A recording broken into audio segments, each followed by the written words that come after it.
така, както намери за добре. И не е никакъв проблем. Имаме всички координати на институциите, с които спорим. Този стачен комитет, може би в широка консултация с стачните от страната, да изготви неговия проект за споразумение, който, примерно, да отпаднат една купчина точки, след като настоявате за това, и да бъде така добър да го отнесе на другата страна и да каже: това е нашето предложение. Това е нашето предложение.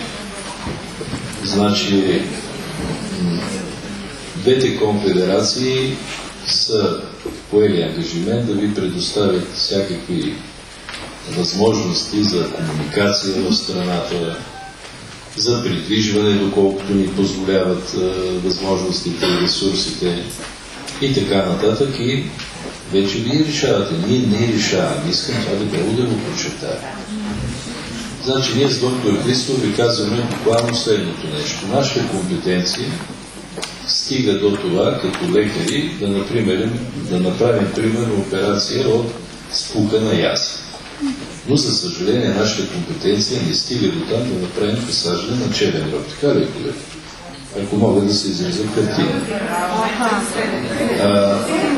Двете конфедерации като логистика ще помагат на Националния стачен комитет.